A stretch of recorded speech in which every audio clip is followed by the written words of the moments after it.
You know, when you look at a medical diagnosis, there's a certain comfort in the sheer reality of it, like the diagnostic reality. Oh, absolutely. It's tangible. Right. Like, say you fracture your arm, you get an x-ray, and it reveals this stark, jagged white line right across the bone. Yeah, there's no mystery there. Exactly. The physician just points to it and says, there is the mechanical failure. And the intervention is totally obvious. You set the bone, you cast it, and you wait. Because the pathology is completely localized. It's visible. The protocol for fixing it is basically an engineering schematic at that point. It is. And we crave that level of categorical certainty, I think, especially when we're trying to fix or improve some kind of complex human We system. really do. We want the x-ray for everything. But the moment you pivot away from something physical like orthopedics and you attempt to map out the cognitive architecture of language acquisition specifically, the mechanics of building spontaneous English reflexes, that whole diagnostic machinery just completely breaks down. It shatters. It really does. We enter this cognitive landscape that is incredibly opaque.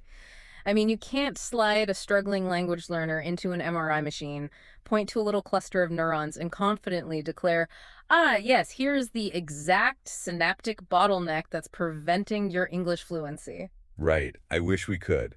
Yeah. But we can't, which is why the teaching frameworks designed to bridge that fluency gap are so often just a mess of conflicting theories. A total mess. Yeah, the diagnostic muddy waters of second language acquisition usually result in really scattered methodologies, throwing things at the wall to see what sticks.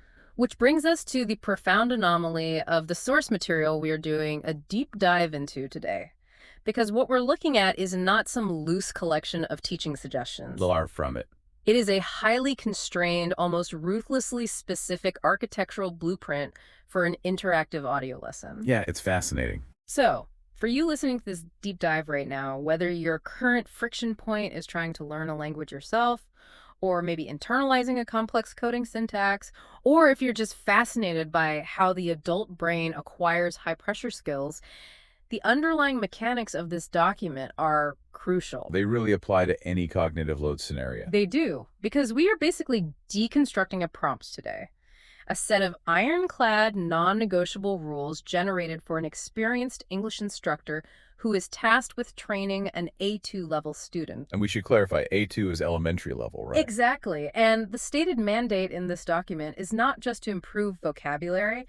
The explicit instruction driving the entire framework is to forge speaking and listening reflexes through a strictly controlled auditory environment. It's basically an acoustic laboratory. That's a great way to put it. And it prioritizes, and I'm quoting the document directly here, speaking confidence more than grammar perfection. That phrase right there. Confidence more than grammar perfection. That acts as the foundational axiom for every single structural constraint that follows in the blueprint. It really sets the tone. It does. But to appreciate the gravity of that, we have to define what the A2 cognitive state actually feels like. In the common European framework of reference, A2 is that elementary stage. And honestly, it is arguably the most fragile psychological phase of adult learning, Fragile in what way? Like emotionally. emotionally and cognitively. Because the learner has moved past absolute zero, right? They aren't a complete beginner. They possess the semantic inventory to construct a really basic transactional sentence. Like, where's the train station? Exactly. But their working memory is entirely consumed by the conscious retrieval of those rules. Every word is a struggle to pull up. So the cognitive friction is just immense. So they have the raw materials, but the supply chain is agonizingly slow. That's it, exactly. If we look at Stephen Krashen's effective filter hypothesis, which for those listening who might not know, it essentially posits that negative emotions like anxiety or fear literally build a wall in the brain. A wall that blocks learning. Right. It blocks comprehensible input from reaching the language acquisition centers. And this A2 stage is where that filter is thickest. Because they know enough to know how bad they sound? Yes. The gap between their complex, intelligent adult thoughts and their infantile expressive capability in English creates this paralyzing vulnerability. That makes so much sense. And this blueprint attacks that paralysis not by, like, teaching more grammar, but by manipulating the actual auditory environment. It lowers that effective filter while forcing faster synaptic firing. It treats the delivery mechanism like the teacher's persona and the acoustic reality they create with the exact same rigor as the curriculum itself. Which brings us to the very first set of constraints placed upon the teacher's persona in the document. And at first glance, the directives begin with seemingly standard pedagogical advice, right? Yeah, the usual stuff. Speak clearly, utilize A2 appropriate vocabulary, avoid idioms, maintain a warm, encouraging cadence, like a friendly teacher. Right, standard best practices. But then the blueprint introduces this mathematical boundary that fundamentally alters the nature of the communication. The instructor is ordered to limit every single sentence to a window of 5 to 12 words. Which is wild. That constraint immediately shifts the framework from a casual conversational approach to a strict neurolinguistic one. Because of the working memory limits. Exactly. Yeah. Capping a sentence at 12 words is a direct application of cognitive load theory. It specifically targets the limitations of the phonological loop in our working memory. The phonological loop. Okay, so if we look back to George Miller's foundational cognitive psychology paper, the whole magical number 7 plus or minus 2 concept, we know the human brain can only hold a handful of discrete chunks of information in its short-term memory before the buffer just overflows. Right. For a native English speaker, a complex 30-word sentence with, embedded relative clauses, it isn't processed as 30 individual units. We Well, chunk it. because we know the patterns. Exactly. We process the subject phrase as one unit, the verb phrase as another. But an A2 learner lacks that chunking reflex. To them, every single word and sometimes every single syllable requires active, conscious processing. Yeah, they are dedicating significant RAM merely to deciphering the acoustic signal, which leaves very little processing power for actual semantic comprehension. They're just trying to hear the sounds, let alone understand the meaning. Exactly. So if a teacher utilizes a 15 or 20 word sentence, the learner's working memory buffer essentially crashes. I can imagine. By the time the instructor articulates the verb at the very end of a dependent clause, the learner has already completely dropped the subject from their working memory. So the 5 to 12 word limit ensures that the syntactic payload never exceeds the decay rate of that memory loop. It's like putting training wheels on a bicycle, right? It provides enough momentum to keep moving, but prevents the learner from losing their balance in a tangle of complex clauses. That's a perfect analogy. But I do have some pushback on this, because implementing this in real time presents a really severe stylistic challenge for the host. Oh, absolutely. If an instructor is constrained to a maximum of 12 words per sentence, while also being forbidden from utilizing natural conversational shortcuts like idioms or complex phrasal verbs, doesn't that run the massive risk of the speech pattern devolving into, like, robotic staccato bursts? It definitely could. Because the document demands the teacher sound natural, but a hard 12-word limit is the literal antithesis of natural adult discourse. It risks mimicking a telegraph. See, spot runs, spot is fast. Right, and this requires us to fundamentally redefine what natural means within the context of an A2 linguistic training simulation. Okay, how so? Well, for a native speaker, natural discourse is highly chaotic. We use false starts, we backtrack, we embed clauses, we rely heavily on cultural shorthand. Right, it's messy. Very messy. But in this specific audio environment, naturalness is not defined by syntactic complexity. It is defined entirely by prosody. Prosody, the music of the language. Exactly. The teacher has to heavily leverage intonation, pitch variation, and a really warm vocal timbre to carry the emotional resonance of a natural conversation, even while the actual grammar remains brutally constrained. So it is essentially an acoustically modified register, kind of similar to how adults instinctively alter their speech when communicating with infants. Yes, exactly. We use exaggerated pitch contours to help babies with acoustic parsing. It's the same principle here. You're removing the syntactic labyrinth, which reduces the cognitive load, allowing the learner's prefrontal cortex to basically stop panicking. Precisely. They can rely on the melody of the teacher's voice for emotional context while parsing a sentence structure they can actually hold in their working memory. That makes a lot of sense. And that reduction of cognitive friction extends to how the blueprint handles the unknown, right? Like when they hit a roadblock. Oh, the vocabulary rules, Yeah, yes. right.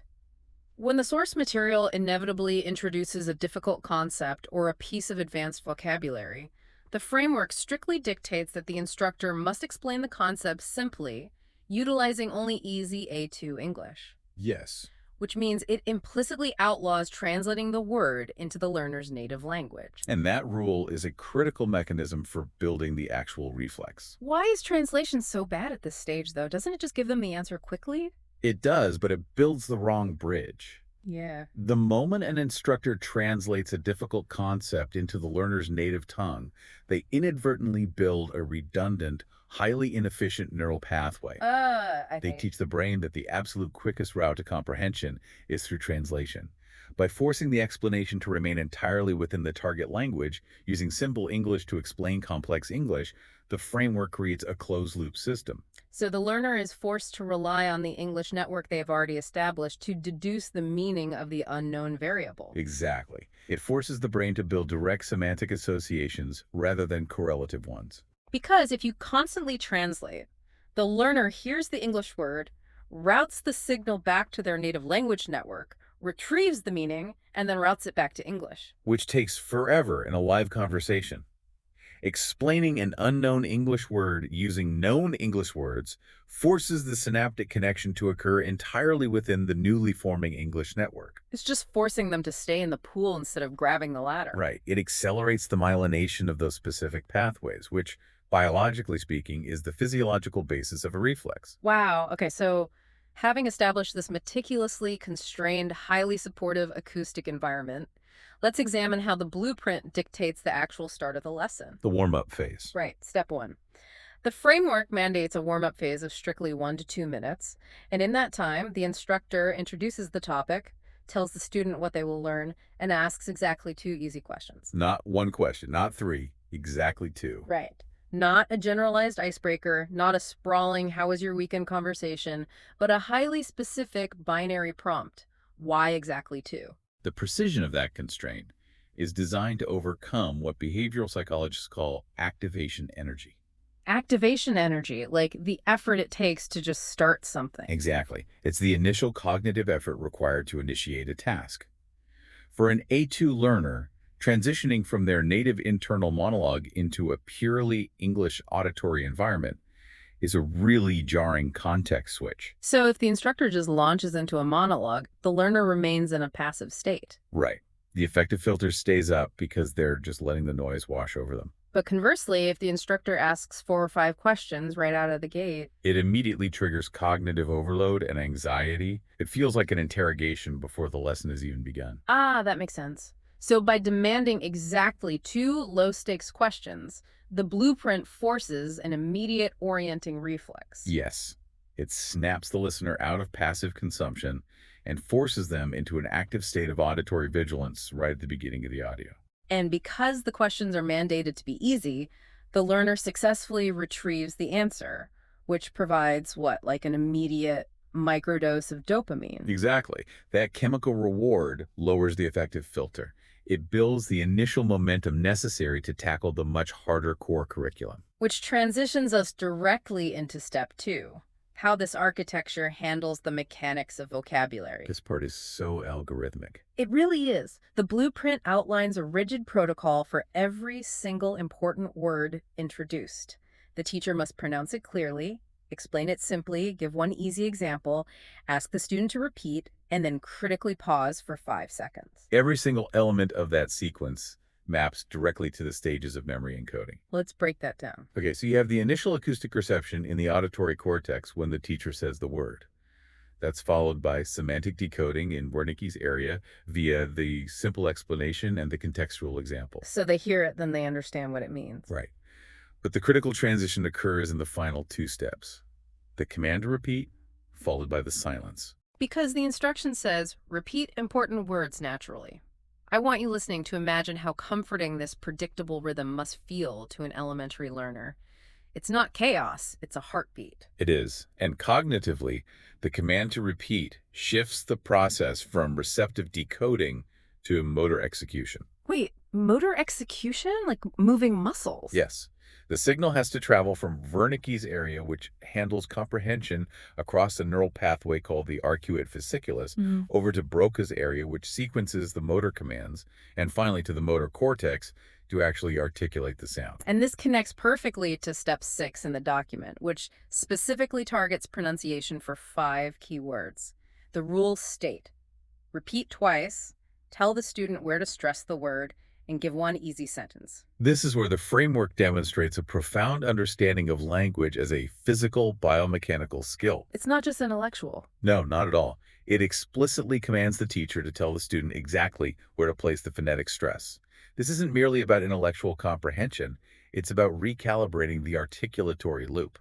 This has to be a massive friction point for learners, especially those transitioning between fundamentally different language Oh, systems, it's huge. because English is a stress-timed language, right?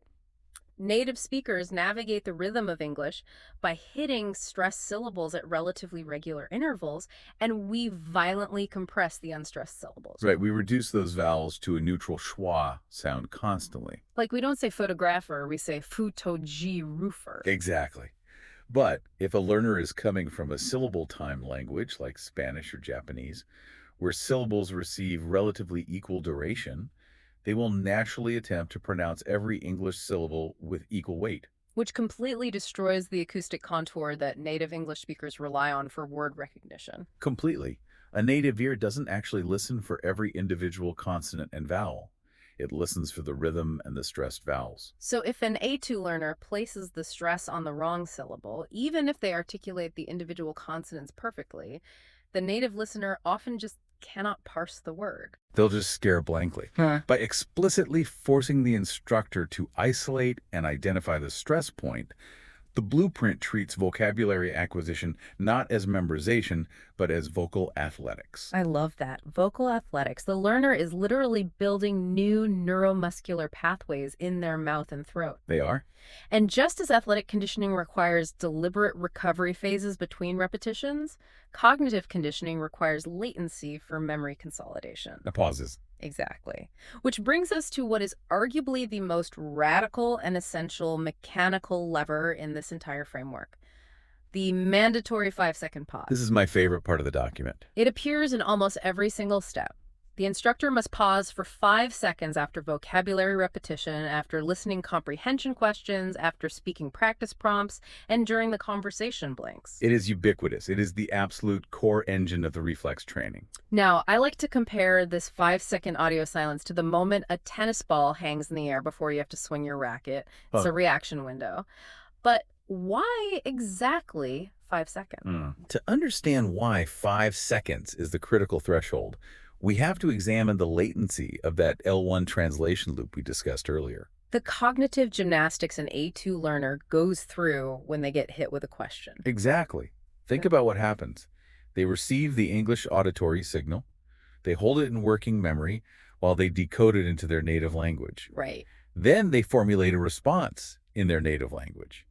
Then they attempt to translate that semantic concept back into English syntax, desperately searching for the correct vocabulary. And finally, they execute the motor function to speak. That multi-stage processing loop is incredibly computationally heavy. It takes a lot of time. Often significantly longer than 5 seconds. So by imposing a hard, non-negotiable 5-second temporal limit, the blueprint deliberately creates a hostile environment for that translation loop. It does. It is literally not enough time for the brain to successfully complete the native language transfer process. Wow. So the learner is put in a position where the old, inefficient pathway guarantees failure. If they try to translate, the silence ends, the audio continues, and they miss their window entirely. Exactly. The only way to survive the acoustic pressure of the lesson is to prune the translation pathway entirely. Because the brain is an incredibly efficient biological machine, right? Right. When subjected to strict temporal constraints, it will abandon slow, multi-step processes in favor of direct, albeit messier, connections. So it forces the learner to link the English auditory thrush directly to an English semantic concept and immediately fire an English motor response. And that shortcut, that direct connection, is the physiological birth of the reflex. But I want to scrutinize the psychological reality of that 5-second void for a second. Because from a broadcasting or instructional design perspective, 5 seconds of dead air is an eternity. It feels like an hour. It is highly uncomfortable. In a traditional physical classroom environment, if an instructor asks a question and the student hesitates for even 3 seconds, the social tension becomes unbearable. Someone always breaks. Right. Either the instructor rephrases the question, provides a hint, or another student jumps in to rescue them. We possess this deep-seated psychological aversion to conversational silence. We do.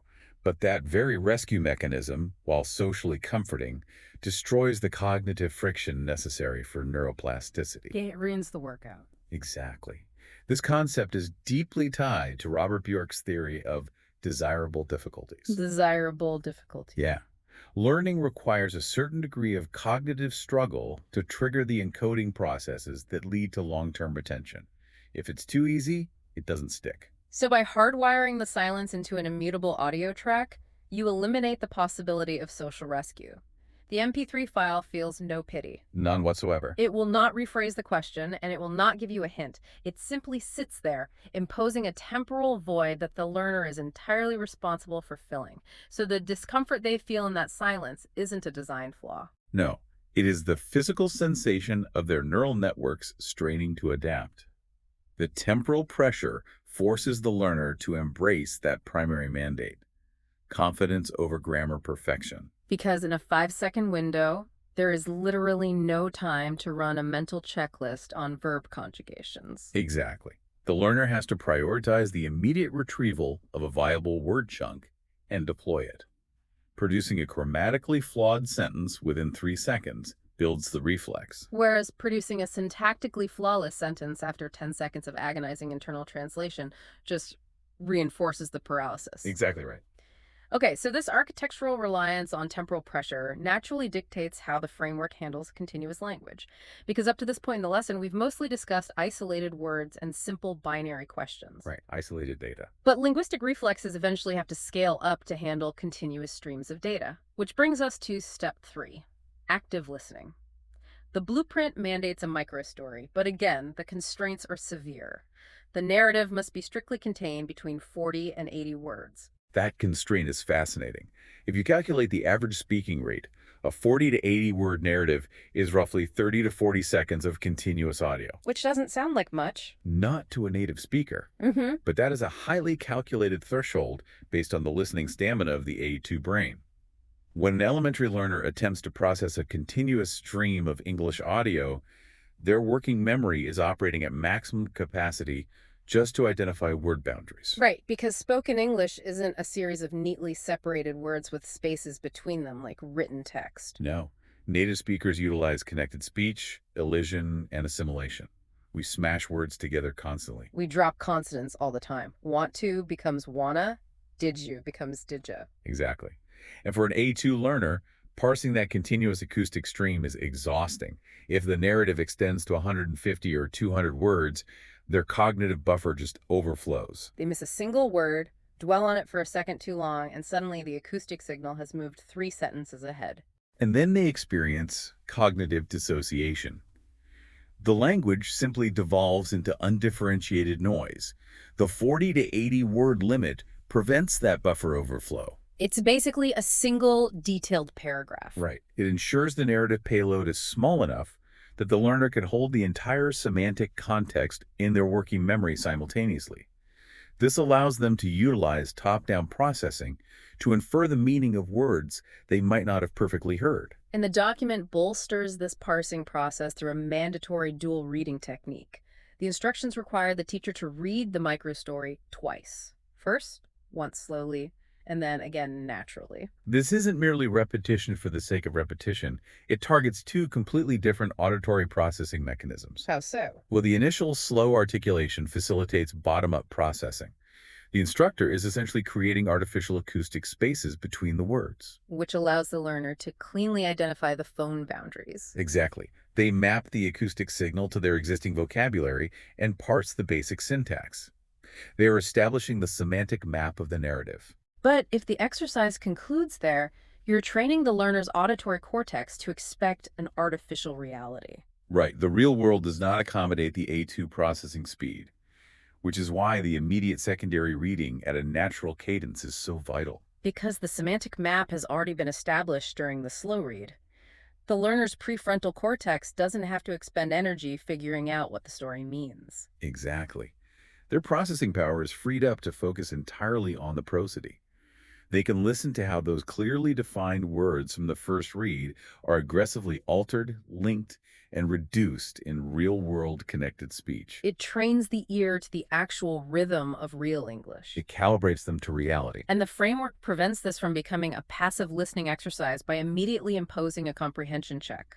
Following the reading, the teacher must ask exactly 3 comprehension questions, followed by that crucial 5-second pause after each. That is so important. The psychological impact of knowing that comprehension check is imminent fundamentally alters the way the brain encodes the incoming audio. It shifts them from passive consumption to active vigilance. Yes. They are not merely letting the language wash over them, they are aggressively scanning the acoustic stream for salient data points. Because they know they will be forced to retrieve and articulate that data into the void within 60 seconds. And this active vigilance triggers the release of neurotransmitters. Things like norepinephrine, which increases arousal and focuses attention, and dopamine, which is tied to goal-directed behavior. So the brain recognizes the impending temporal pressure as a high-stakes environment, which chemically primes the synapses for stronger encoding. It's a biohack, essentially. So the framework has methodically warmed up the auditory cortex, calibrated the articulatory muscles through vocabulary repetition, and built stamina through constrained narrative listening. But all of this is essentially controlled retrieval. Right. And the true crucible of language learning, the hardest part, is generative thought. The ability to synthesize vocabulary and syntax to express an original personal idea under pressure. This is where the framework transitions from simulating comprehension to simulating reality. Step 4, the speaking practice phase, forces the learner to cross the bridge from manipulating abstract language to expressing personal identity. The blueprint provides really specific examples of the required prompts. What do you think? What do you usually do? Have you ever? Which one do you like? On a purely grammatical level, these prompts are remarkably simple. Basic present tense, simple present perfect. The syntactic load is minimal. But the cognitive load shifts entirely to semantic retrieval. You can't rely on the vocabulary provided in a microstory anymore. No, you have to access your own autobiographical memory, isolate a specific concept, find the corresponding English lexical chunk, and articulate it. These questions are brilliant because they force the student to connect the English language to their own actual life and opinions. It taps into the self-reference effect. The self-reference effect, what is that? It's a well-documented psychological phenomenon where information is encoded much more deeply and retrieved much more efficiently when it's directly related to the self. Okay, so if an A2 curriculum solely focuses on third-person hypotheticals, like John going to the supermarket or Mary buying a train ticket, the brain just categorizes the linguistic data as abstract trivia. Exactly. It lacks emotional resonance. But when a prompt forces you to explain what you actually do on a Sunday morning, the brain categorizes that retrieval process as highly relevant to your identity. The neural pathways connecting the English vocabulary to your autobiographical memory become heavily reinforced. And because this generative thought is happening under the constraint of the 5-second pause, the learner is forced to accept messy, fragmented communication as a victory. Right. If they manage to say, Sunday I drink coffee and read within the window, they have successfully communicated a complex personal reality, even if the syntax isn't flawless. Confidence over perfection. Exactly.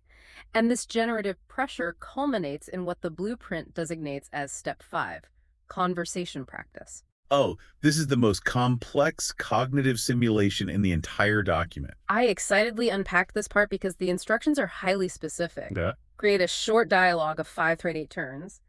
The teacher speaks, leaves the student's part completely blank, waits 5 seconds, and continues naturally. It is essentially a high-fidelity simulation of temporal conversational pressure. I compared this to practicing lines for a play without your scene partner, or like playing a video game where you have to shout the answer at the screen before the character moves on. That's exactly what it feels like.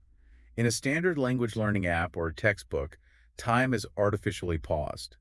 The learner can stare at a gap fill exercise for 3 minutes, logically deducing the correct preposition. But in a real-world environment, time doesn't stop.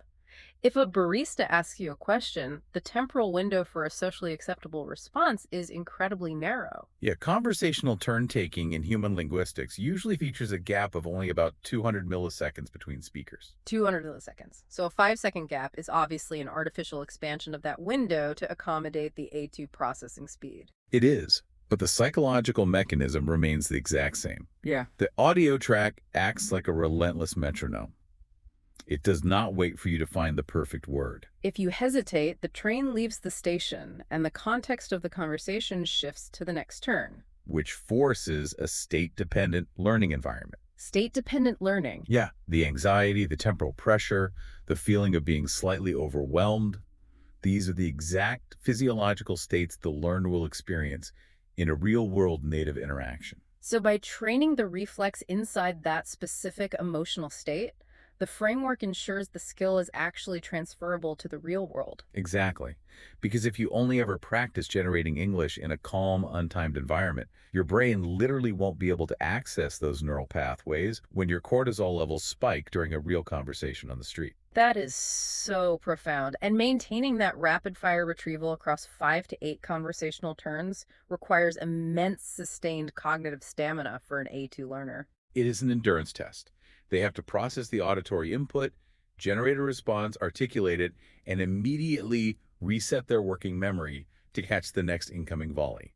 All without losing the overarching semantic context of the dialogue. It pushes their cognitive architecture right to the point of failure. Which is why the final phases of this architectural plan, steps 7 and 8, are dedicated entirely to cognitive stabilization and consolidation. Right. After the intense mental workout of the simulated conversation, the framework transitions to the review phase.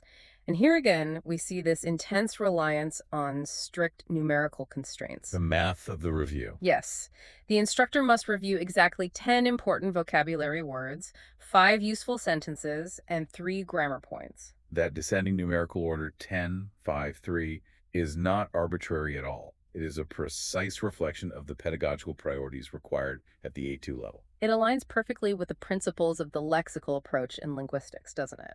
It absolutely does. The lexical approach argues that language isn't learned by mastering syntax and then slotting words into it. Yeah. It is learned by acquiring massive amounts of vocabulary and lexical chunks from which the brain eventually deduces the syntax implicitly. This makes perfect sense when you evaluate communicative survival. Vocabulary holds exponentially more communicative value than grammar at this stage. Oh, without a doubt. If an A2 learner needs to find the train station, and they only possess the single vocabulary word train, delivered with a rising intonation. A native speaker will understand them and point them in the right direction. Exactly. The grammar score is 0, but the communicative success is 100%. But conversely, if the learner has perfectly internalized the syntactical rules for constructing a grammatically flawless present perfect continuous interrogative sentence, but they lack the specific noun for train. They cannot communicate their need. They're stuck. Therefore, vocabulary receives the highest numerical priority in the review 10 items. Followed by 5 useful sentences. This targets functional fluency, right? Yes. These are unanalyzed lexical chunks. The learner isn't expected to understand the underlying grammatical mechanics of a phrase like, "How much does this cost?" or "I would like to order." They simply memorize the entire phrase as a single deployable unit of meaning. Exactly. It bypasses the cognitive load of assembling the sentence from scratch under pressure. And finally, grammar takes a deliberate backseat. It's restricted to merely 3 points. Because at the A2 stage, an overemphasis on grammatical rules actively harms the development of a speaking reflex. It encourages the learner to constantly monitor and self-correct their internal monologue before speaking. Which dramatically increases the latency of their response. You missed the 5-second window. Yeah. By capping the grammar review, the blueprint prevents the instructor from overwhelming the learner with structural analysis. Reinforcing the core rule, confidence more than grammar perfection. It's all connected. It really is. And Yeah. the structural elegance of this blueprint extends all the way into the final behavioral requirement, the homework blueprint. Step 8. The homework is just as rigorously constrained as the lesson. It dictates 5 speaking questions, 5 shadowing sentences, and 1 short writing task, strictly limited to 50 words. Let's really examine the shadowing sentences constraint here. This is a key technique for reflex and pronunciation training. Because shadowing is often misunderstood as simply repeating what you hear after you hear it, but the cognitive mechanics are much more complex than that. Oh, yeah. Shadowing actually originated as a training technique for simultaneous interpreters. It requires the learner to listen to a native acoustic stream and attempt to vocalize the stream almost simultaneously. Usually with a delay of only a fraction of a second, right? Exactly. It is entirely focused on the articulatory loop. When you are shadowing properly, you actually suppress semantic processing. Wait, really? So you aren't even trying to understand what you're saying? Not initially, no. Yeah. You aren't trying to understand the meaning of the sentence. You are bypassing the analytical centers of the brain to focus 100% of your cognitive bandwidth on proprioception. Proprioception, the physical awareness of your tongue, your lips, and your vocal cords. Yes. You are attempting to perfectly map your articulatory muscles to the acoustic contour, the pitch, and the rhythm of the native speaker in real time. It is pure neuromuscular conditioning. It forces the articulators to move in patterns that are completely foreign to the learner's native phonetic inventory. And by assigning 5 specific sentences for shadowing in the homework, the framework ensures the learner is maintaining the physical elasticity of those new neural pathways, even outside the pressurized environment of the lesson. And then there's the final piece of the homework architecture, the writing task, constrained to a maximum of 50 words. This directly addresses the behavioral psychology of habit formation. Because the primary barrier to independent language practice is cognitive friction, right? Exactly. If a curriculum demands an A2 learner write a 300-word essay, the perceived effort is so high that the learner will likely just procrastinate and avoid the task entirely. The effective filter spikes before they even pick up a pen. It invokes Parkinson's law, which states that work expands to fill the time allotted for its completion, but it also works in reverse regarding perceived effort. So a 50-word constraint, which is basically just the length of a robust text message, dramatically lowers the activation energy required to begin the task? The learner perceives it as a microtask, something that can be easily accomplished in a few minutes while waiting for a bus. But the cognitive benefit of forcing the brain to independently retrieve vocabulary, sequence it syntactically, and physically encode it via writing is still achieved. Yes, because in the context of neuroplasticity, consistency is far more critical than volume. 5 minutes of daily, highly constrained retrieval practice will myelinate those new pathways significantly faster than a single, exhausting 2-hour session once a week. Without a doubt, when you synthesize all of these constraints from the intro to the homework, the true brilliance of this document becomes apparent. It is not merely a list of tasks, it is an architectural plan for building confidence. It's a meticulously engineered psychological environment designed to artificially induce the exact conditions required for rapid neuroplastic adaptation. I mean, the sheer density of intentionality in this short document is staggering. Every single metric is calibrated to manage cognitive load. The 5 to 12 word limits and the 40 to 80 word narratives act as structural safety nets, ensuring the working memory buffer never overflows. The exclusive use of simple English explanations forces the pruning of inefficient translation pathways. And the relentless, unforgiving 5-second pauses provide the temporal pressure necessary to forge direct semantic-to-motor reflexes. It pushes an A2 learner right to the edge of their ability without letting them fall. It balances the necessity of desirable difficulty with the absolute requirement of manageable cognitive load. It pushes the cognitive architecture right to the precipice of failure, forcing adaptation, but restricts the variables enough to ensure the learner actually survives the repetition. It fundamentally redefines the objective of early language acquisition. The goal is no longer the accumulation of perfect knowledge. It's the development of a resilient, high-speed retrieval mechanism. Because the ability to deploy imperfect language rapidly is infinitely more valuable than the ability to deploy perfect language slowly. Especially in the real world. And that cognitive architecture, constraining the variables, enforcing temporal pressure to bypass analytical hesitation, and prioritizing messy execution over theoretical perfection, that is the blueprint for developing any high-level reflex, linguistic or otherwise. It forces you to rely on the circuitry you have built rather than the translation crutches you are accustomed to. It's universally applicable. So, as we wrap up this deep dive, I want you listening to consider how these mechanical constraints apply to the frictions in your own cognitive development. Think about a complex skill you are currently attempting to internalize, whether it's a new coding framework, a physical discipline, playing a musical instrument, or public speaking. If you had to design an audio track with 5-second pauses that force you to react on reflex, what specific constrained variables would you need to input to prevent a cognitive collapse? And when that 5-second void opens up, demanding immediate, imperfect execution, are your neural pathways primed to fill the silence, or are you still relying on the safety of the translation loop? Something to mull over. Until next time.